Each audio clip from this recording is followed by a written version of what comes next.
Good morning, welcome back. This is Daybreak and thank you for staying with us. Your time is appreciated. The hashtag on Twitter is Daybreak. The SMS code is 22422 at Citizen TV Kenya and at Ayub Abrikade. Still with the same discussion and flipping on to get the perspectives of Dr. John Chumo, who is the Chief Executive Officer of the Mama Doing Good, which is an initiative of the Office of the First Lady of the Republic of Kenya, Her Excellency Rachel Ruto. Dr. Chumo, your time is appreciated. Thank you so much, and thank you for gracing us here on Daybreak. A big day certainly awaits Africa and Kenya. Yeah. How important is it from your perspective? Thank you so much. I want first of all to really thank you for hosting this discussion. And indeed, as we approach next week, we know it's a week that is going to really determine the way forward for the country and also for Africa in terms of the way forward as far as climate change is concerned.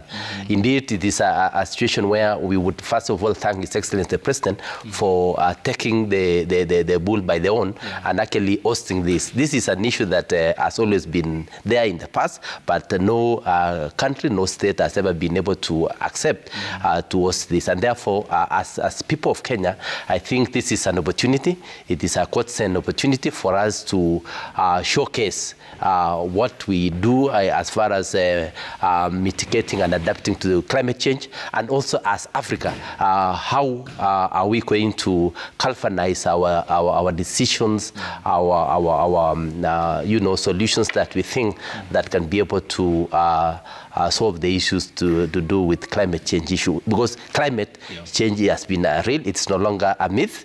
We have actually seen, like for example, as a country, for the last 40 years, the last 2 or 3 years, we really went through a very serious drought that really affected the people of this country, especially on matters to do with we lost a lot of crop, we lost a lot of livestock. The Kenyans' livelihoods were also disastrously affected, and therefore it is a situation that we really need to thank God that we are actually having this discussion that would really be able to mobilize our thoughts as Africa. And this is going to be a summit on matters to do with climate change for the people of Africa. And the people of Kenya by extension. Yes, yes. We'll talk about the nitty-gritty details of consequences on health, because we had stretched the capacity of our hospitals because of the drought.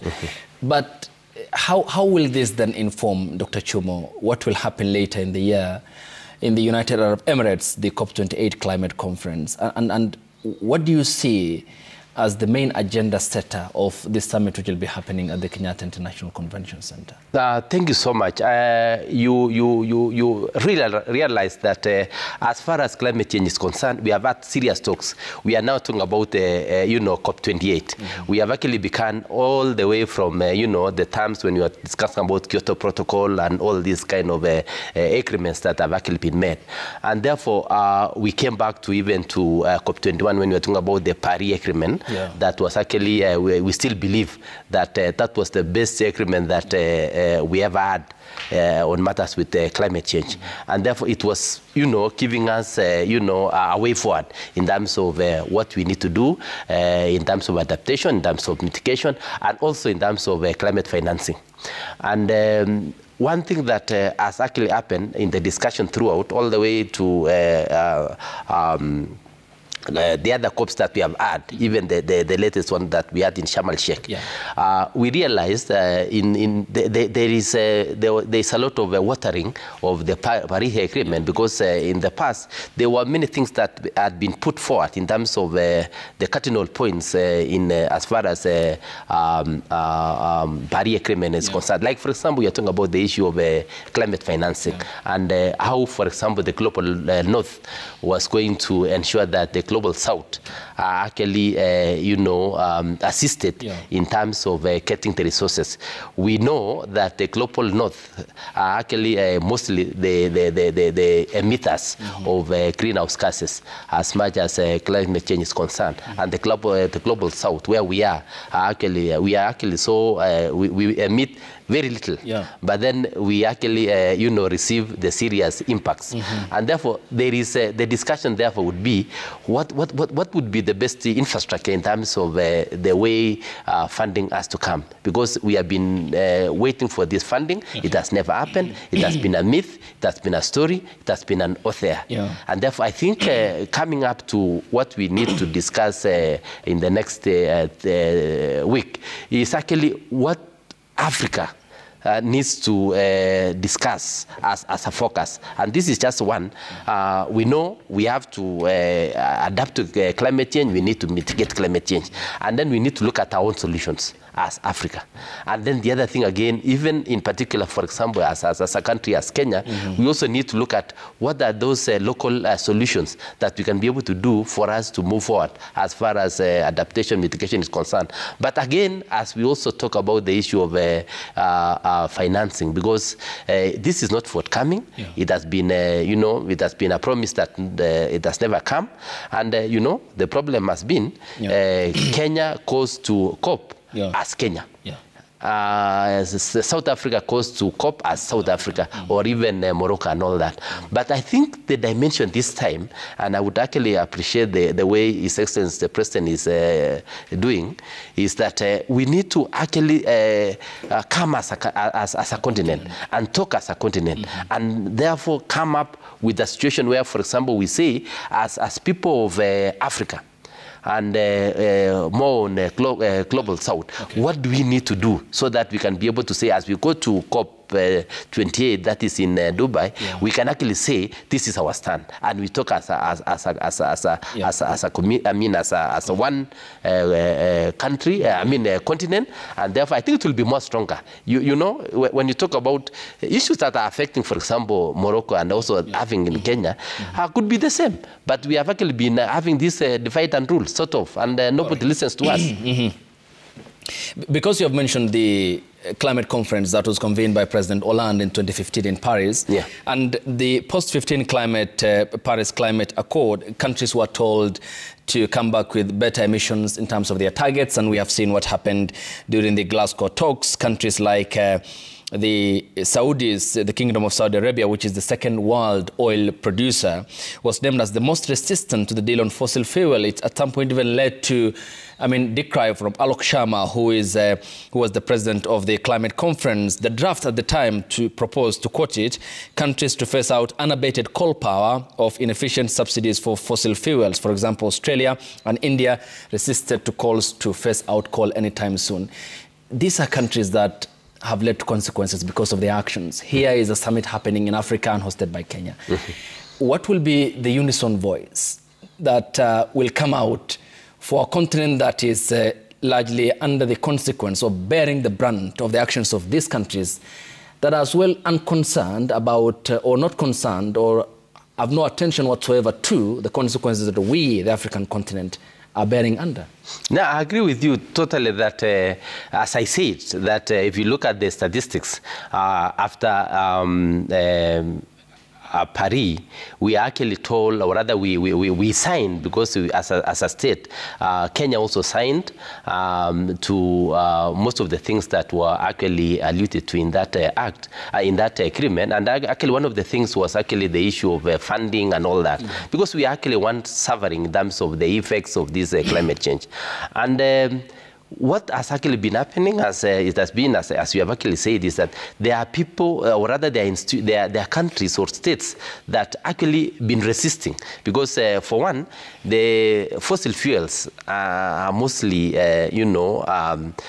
being are used in most of other countries that today they are the ones who have been resisting to accept to actually maybe face out the issue of the fossil fuels. Yeah. And therefore, one thing they would be saying is that Africa should, they should accept to start we pace out in a slow way, or in a small, facing it instead of actually removing it by the year. Actually, it was I think 2030 and all that. Yeah. But then we are almost there. So I think as a country or as a continent of Africa, it gives us a platform that this time we can actually talk as one. And it's not a question of blaming now, but the question is we are saying it is everybody to do what is supposed to be done. Okay. And I think it is coming together as Africa, coming together. Numbers is also, having numbers is also a strength. And therefore we have what it takes as a continent. We can be able to actually pass our information. We can be able to fight for our space, and we can be able to say this is not actually right. And I'm sure when we go to the COP28, we shall be able to have done enough, consolidate our efforts in terms of our discussion, and actually saying this is actually what's supposed to ban in terms of eliminating fossil fuels and actually coming into clean energy. Okay, let's come back to now the theme of the summit. Yes. Growth and climate finance. Yes. Can there be a drive towards a funding model by the African continent to stave off the consequences of climate change, to end the traditional dependency on richer countries funding mitigation measures, especially on the consequences this has had on the African continent, Kenya included? I agree with you that this waiting for the developed countries in terms of financing our climate change adaptation mitigation measures has been not forthcoming, and therefore we need to start thinking as Africa, and in Kenya in particular, for example, to look at what would be the best way in terms of investments that we are actually doing, so that we can be able to say that every investment that we do in Africa and in Kenya in particular should be able to have some part of it being taken care of for purposes of adaptation and actual mitigation of our climate change. And therefore, it is high time that we also think outside the box as people of Africa, as Kenya in particular, in terms of infrastructure, for example, the way we are actually developing our country, the way we are actually doing in terms of things to do with conservation. And therefore, when anything that we actually do, we actually encourage investments that are actually environmentally friendly, that are actually going to use more on clean energy, for example. And therefore, I think the sooner we start, approaching in that way, the better. Otherwise, we shall be waiting for something that's not forthcoming. But all in all, we also still, as we pursue that way, then we also don't forget also that there are people who are actually doing a lot of harm to this global, and therefore we also need to ensure that they also do their part. And in terms of affordable and clean energy, as you have mentioned, SDG number 7, very critical. How is our drive towards that goal as a country? I want to say that first of all, as a country, we are lucky. We have, by the way, we have a lot of resources in terms of the availability of clean energy.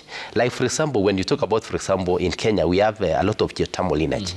And I think compared to other African countries and even in the world, we are doing well. And therefore, it is a question of ensuring that we actually pursue that kind of area and actually do a lot of production of our energy through geothermal process.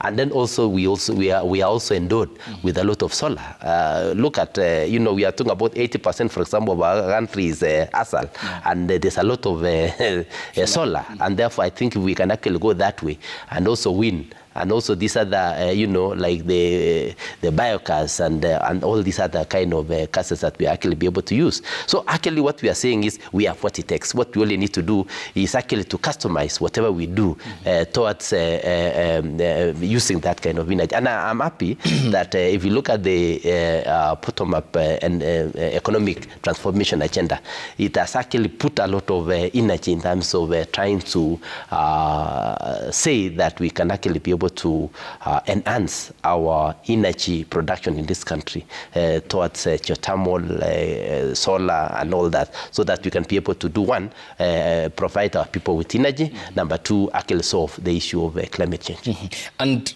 talking about the partnerships required here, because Kenya and Africa will be meeting, and then let's talk about the effects on the healthcare systems, because we have seen levels of malnutrition go up. Our healthcare systems were inundated and overwhelmed because of the number of children who were admitted because of malnutrition, to the extent that we're also treating people from neighboring nations, including in Ethiopia, in Somalia.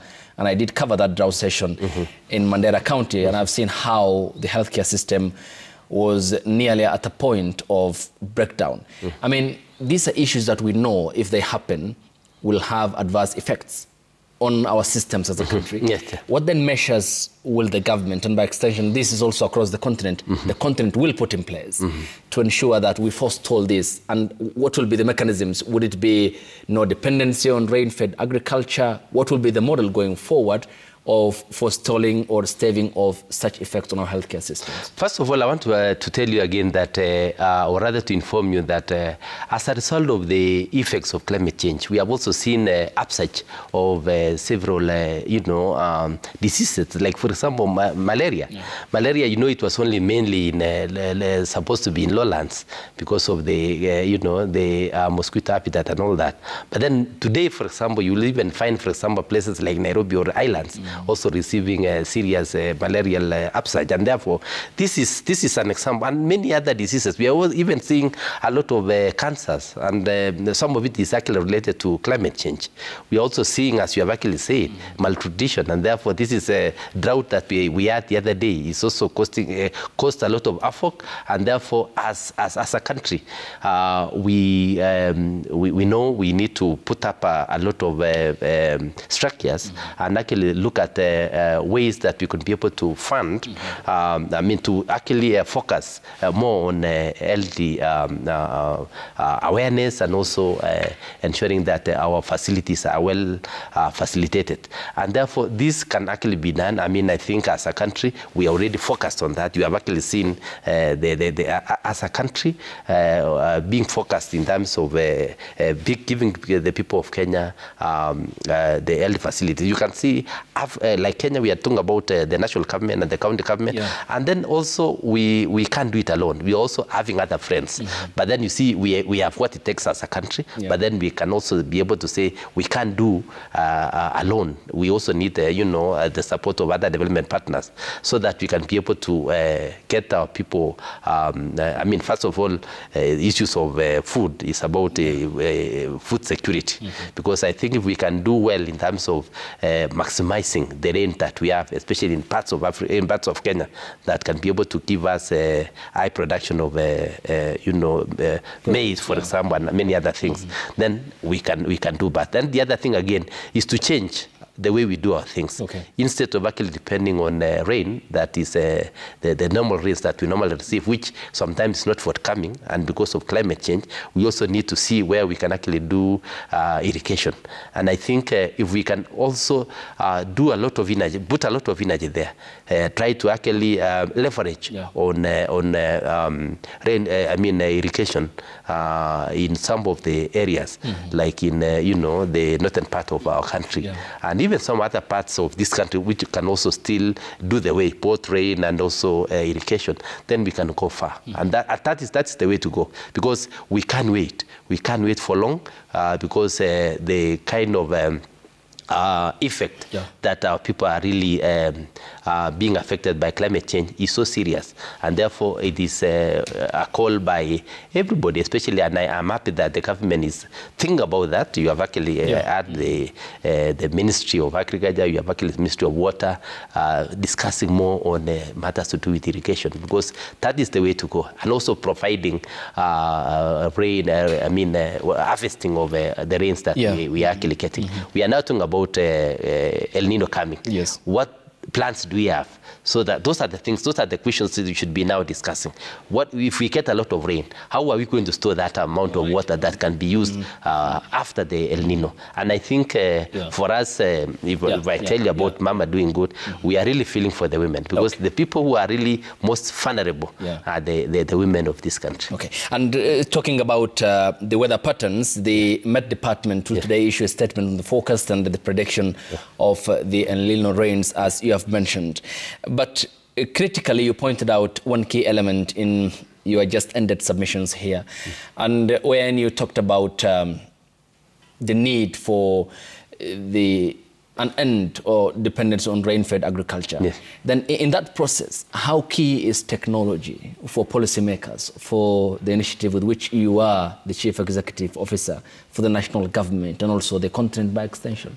Now, I want to really tell you, first of all, I'm a CEO of Mama Doing Good. If you look at the issue of what we need to do, when it comes to climate change mitigation and adaptation, the first thing that we need to do is about technology.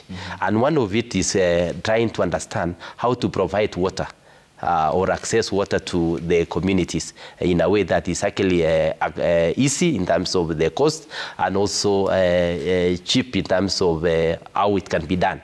And therefore, that is why we are actually saying, when it comes to the issue of rain-fed agriculture, we need to move out of that and actually understand that we can actually accept the... And that's why this summit, for example, will also showcase of the new technologies.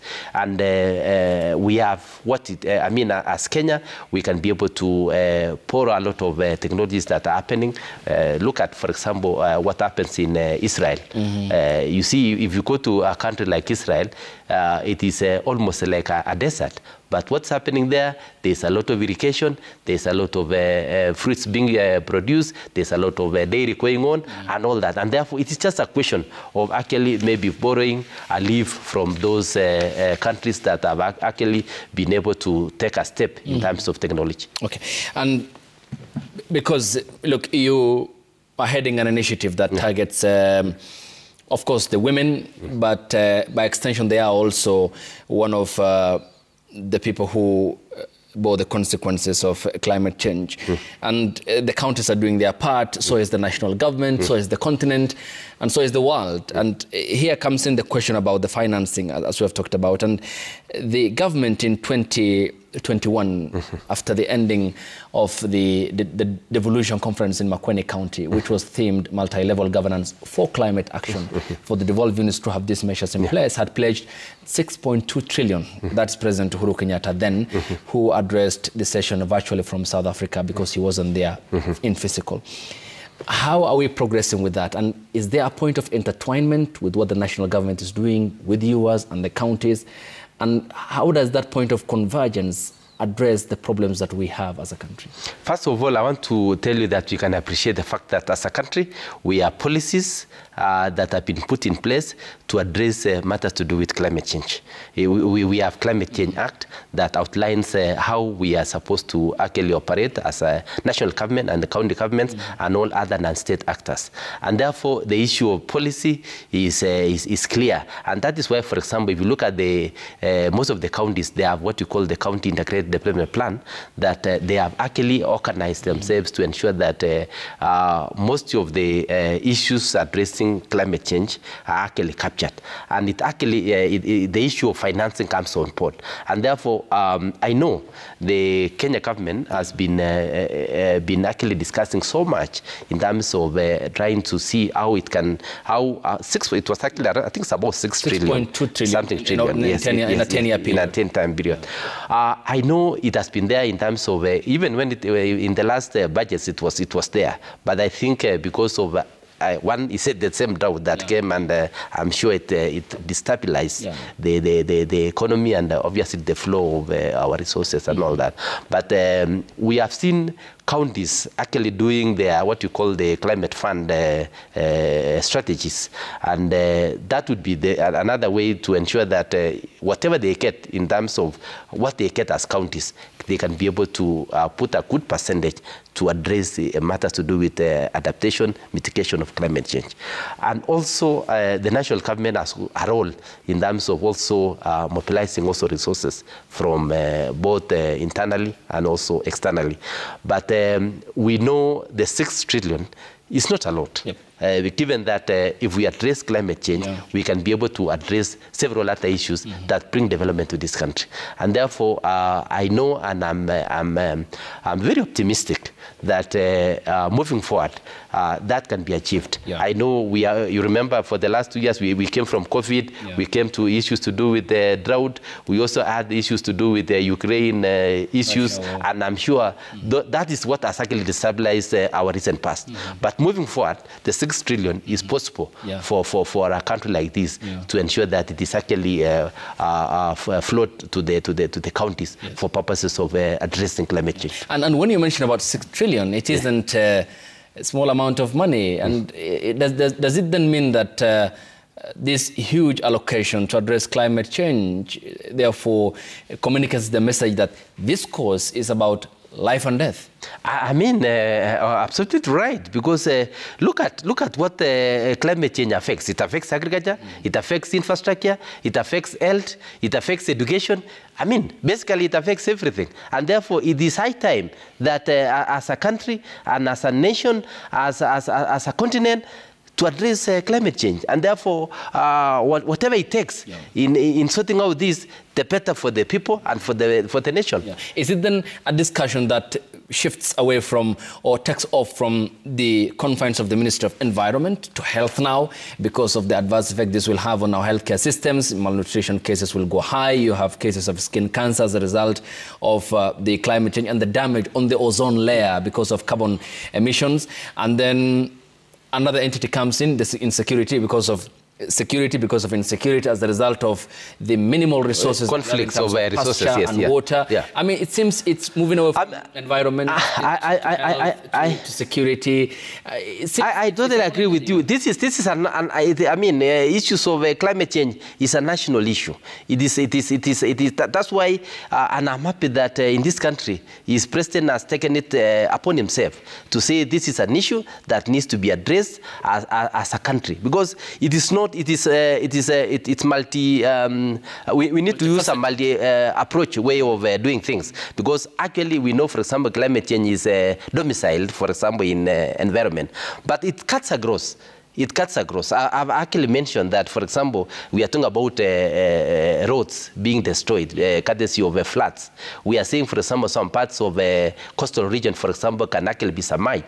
There will be a lot of, effects and a problem in terms of affecting the roads and the infrastructure and all that. We are also talking about the diseases. You have just mentioned the issues of cancer.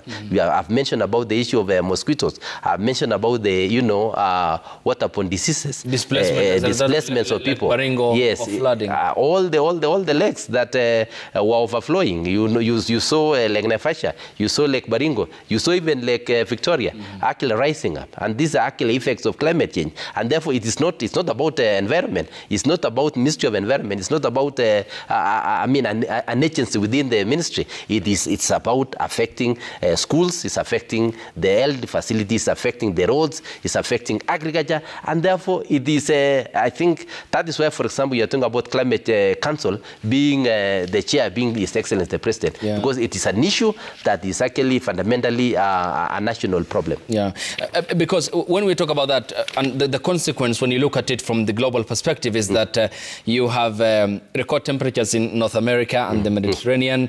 You have flooding in Central Europe. We have seen what happened in Germany and some parts of other European countries. Drought in Italy. I mean, what then, Dr. Chumo, is leading to this standoff when it comes to the global climate conference of richer countries, I mean, being resistant or hesitant to climate financing, despite all these signs of the wholesale consequence of climate change, both in Africa, in Europe, in the Americas, in Asia, and other parts of the world? I agree with you that it is the issue of climate change is no longer a myth, as I said. It's no longer an issue that is being discussed in boardrooms. We are already seeing it happening outside there. We have seen a lot of, rains. We have actually seen a lot of drought. We have seen a lot of heat waves and all that. The issue that is actually, the first thing that is bringing in the issue of other countries not accepting to, for example, to address the issues of climate financing is one, is the issue of politics. Yep. There are other people who believe, for example, that, climate change is a myth, it's about the undeveloped countries, about those countries don't have those things. So this some, I would call it global and politics. And then the other thing that is actually more concern is that which countries emit a lot, and especially use the fossil fuels for their economic work. It is actually the as you have actually mentioned, the Europe, for example, Saudi Arabia and all these. The United States, China, India. They know, they are saying that, okay, if today, for example, we shift very fast from fossil fuels, then their economies will be destabilized. Yeah. And therefore, the issue of economic support, economic interest, for example, comes on board. And I think that is the most, the most important factor that is actually causing this, delay in terms of funding. Yeah. But all in all, we agree, and also they agree that there is a problem. But, most of them are still burying their heads in the sand, but it's a reality. Okay. But I think it's just a question of time. And I think as Africa, for example, comes up and they say, let us talk as one continent, let's talk as one voice, I'm sure other continents also will be able to discuss their own. And I'm sure soon, sobriety will prevail. Thank you, Dr. Chumo. Yes, let's now take a look at the feedback that Kenyans have sent in on the hashtag Daybreak. The SMS code is 22422 at Citizen TV Kenya and at Ayub Abdikadir. The first from Okelo Mwalimu says, SES presents golden, that is the Africa Climate Summit, presents golden opportunity for African leaders to propose ways of pushing major polluters, China, the US and Europe, to be at the forefront in supporting environmental management initiatives. The summit should equally propose ways to fully incorporating youth in climate change mitigation. I agree with you totally. Sir Nixon Dugure says there is too much talk on climate change, too many plans, very good policies, but lack of seriousness in terms of action. We have a lot of ideas, but ideas without funding as well as implementation is a mere hallucination. Babu Michelle K says youth must be involved in the matters climate change because the young people are the future of any society, and climate change is a threat to that future. With the innovative nature of the most youth and the advantageous energy, then we must involved. Yes. Honorable Lilian Soy says Kenya to play a climate change and development link to summit action is not change. It is responsibility for us all. We all need to get committed to raising awareness and driving change. Let's unite for a sustainable future. Engineer Lazaro says some African nations are in the record of soliciting funds for climate change from donor countries only to transfer them to other youths. Youths should be fully engaged in environment mitigation. The future belongs to them. Brian Chemo says climate change needs collective efforts to have a more substantial impact. Creation of awareness is crucial to encourage others to join the journey to combat climate change. Bob Otieno Wino says climate change is highly contributed by human activities, mostly contributed by Western and Eastern countries. Hence, the summit won't bear any fruits because we depend on same polluters for development. Kipto Ruto _ says climate change is a present crisis, not a future problem. Let's act now for the sake of our planet and future generations. Remember, there is no planet B. Our actions today shape the world our children will inherit. Remy Bute says the climate crisis is getting worse and its relationship with poverty and inequality is now clearly visible. Kenya must show clear determination and progress in reducing carbon footprints. Godi Barasawere says it's time our politicians realize that climate change is a real and very serious issue. If they don't take it seriously, soon they won't have an environment for them to wrangle under. Ibrahim Bakari says the Climate Change Action Plan Summit is a wake-up call to the youth and our political class. Both need to show the commitment and some seriousness towards this issue. The last one here from MC_Ruma says climate change is real. All the world leaders are just holding so many conferences without much action being implemented. Africa will suffer the consequences of climate change, yet they contributed a small percentage to the global problem. Your final. I agree with most of the statements by the Kenyans who have actually mentioned that, because actually the question is the most affected people in this country are the youth, the women, and people with disabilities, and therefore they are vulnerable communities that we really need to ensure that as we discuss, we actually put them in the picture and the discussions on the same. The other thing again is that the summit, I want to say it's going to be different because it is unique. Yeah. It has never, probably happened anywhere in Africa. This is our first time, and let's give it a go. And I'm sure that we are very optimistic that the leadership of Africa will be able to look at it and say we've talked so much. We have actually had so much. We have actually been able to listen to many discussions. We have had conferences. We have boardrooms, discussions. It is high time that we come as a continent to ensure that we chart our way forward. And I think our way forward is on matters to do with climate financing, and whether it is within ourselves or with the support of any other person, then it is clear that at least something has to be done, and it is now. We don't need to wait for tomorrow. And it's now because there are going to be many other conferences on climate change, and the change is moving faster than we humans are, according to the UN Secretary Antonio Guterres. Many thanks for your time, Dr. Chumo. Thank you so much, and we really appreciate looking forward for this very important summit for the people of Kenya in particular. Thank you. The summit will be happening from Monday at the Kenyatta International Convention Center here in the county of Nairobi, ahead of the World COP28 Climate Conference in the United Arab Emirates later in the year. Thanks for watching Daybreak. Good morning.